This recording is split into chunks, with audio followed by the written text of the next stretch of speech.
Good day everyone and welcome back to my channel. Well, Nigeria has been on the news and has been trending for a couple of few days now due to some of the posts made by the President of the United States of America, President Donald Trump.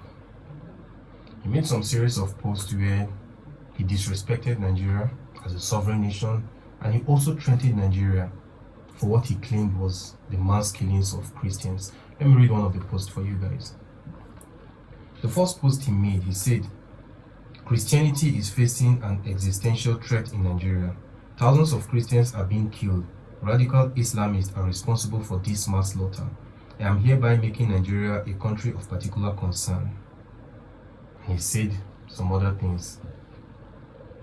The second post he made, he said that if the Nigerian government continues to allow the killings of Christians, the United States of America will immediately stop all aid and assistance to Nigeria and will very well go into that now disgraced country, guns are blazing, to completely wipe out the Islamic terrorists who are committing these horrible atrocities.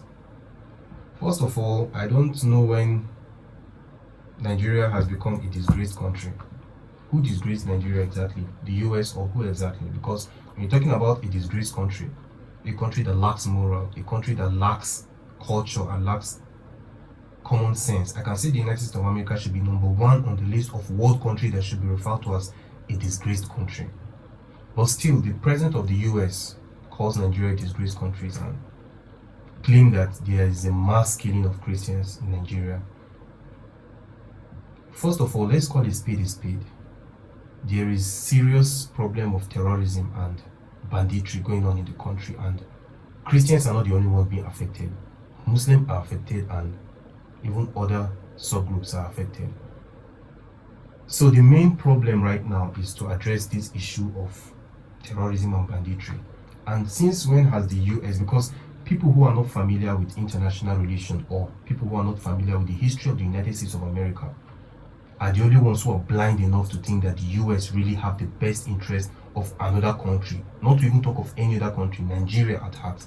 The same country that have been milking Nigeria economically all through these years is the same country that now wants to come and save us, to save the Christians of Nigeria. Since when have Donald Trump been interested in saving Christians?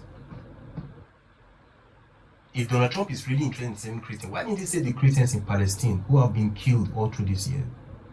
Or you guys thought that Palestine are only Muslims or Christians do not exist in Palestine? I'm sorry to burst your bubble, but there is a reasonable amount of population of Palestinian Christians. In fact, this year, over 50 Palestinian Christians have lost their life in Gaza. So why haven't Donald Trump done anything about the Palestinian Christians? Or the Christians in Cuba, or the Christians in Afghanistan, or the Christians in Libya, or the Christians in South Sudan? Why hasn't he done anything about these Christians? What about the Christians in the United States of America that has been facing the issue of racism for donkey years now? We have cops killing Christians in the United States of America. Black Christians, not even any Christians, in the USA. It's happening. Racism is one of the biggest problems of the US till date. One of the biggest problems is because of the US have a very high population of black people that they don't want to even contain. So this should even be a wake-up call for our own leaders, because we've been talking about this issue of banditry and this issue of terrorism for some time now. We've been talking about this now. It's affecting all of us. You can hardly point in Nigeria that has not lost a family member to banditry or terrorism or Boko Haram or one of these. So it's not about Muslim or Christian. Let's not politicize this. This is about leadership right now. And I call on the president of Nigeria, President Bola Ahmed Tinubu, to really look into this. This is the best time for the new appointees, the Chief of Air Staff, the Chief of Naval Staff, Chief of Defense Staff. This is the time for you guys to act. This is the time for you guys to really, because now our problem have now been taken to the world stage. The whole world now knows that Nigeria is dealing with a problem of banditry and terrorism. But this is not about Christians or about Muslims. It's not a religious war we are fighting.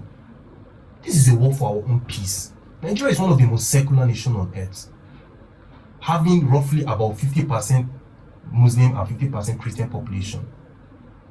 There is no settlement in Nigeria you go to that you don't find Muslim and Christian living together. Some settlement you go, literally, you see a mosque here. After 2 buildings, you see a church. It's normal in Nigeria. Nigeria is a secular state, it's not a religious state. So let's not make this about religion. And some of those psychophans, because we have psychophans who are living, those are the ones that are even surprising me the most. I'm really appalled when I saw some of the comments of Nigerians, saying that United States of America is coming to save them. Have you seen any state? Can you name one country that the US have intervened militarily and did not turn into a war-torn zone? Just name one. Cuba, Panama, Libya, Syria, Afghanistan, Yemen. Just name one. Name one country that the US have infiltrated with their military and that country did not turn to a war-torn zone. Now we have psychophants who are part of us and are still clamoring for the US to come. Don't use our head though, because if you don't use your head, they will use that for you. This is not time to play politics. This is time for leadership. So the leadership of the Nigerian government should really look into this matter before it escalates beyond what we can even imagine, because people who are not conversant with international relations don't understand that nations don't come to save other nations. Every country, when you see a country is concerned about another country, another sovereign country, it's because of a selfish interest. People who are not conversant with international politics do not understand this, but no country comes to save another country. It's always for a personal and selfish interest, especially when the US is involved. Are you trying to tell me that in the 21st century that you can still fall for the United States of America tactics? Like, it's something that is worldwide known. Like, people make memes out of this. When oil is being found in a country, they'll see that the US, you see the eagle and all that, the US is coming to save them.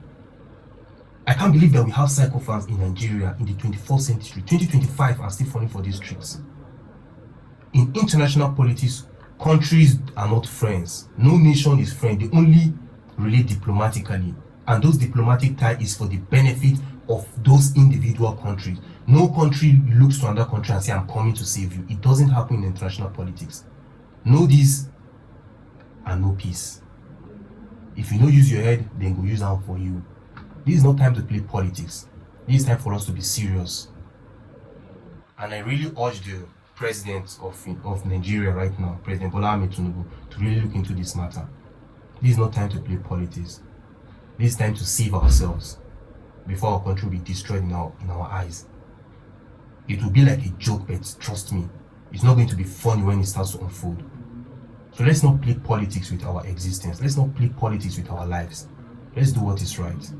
See you guys next time.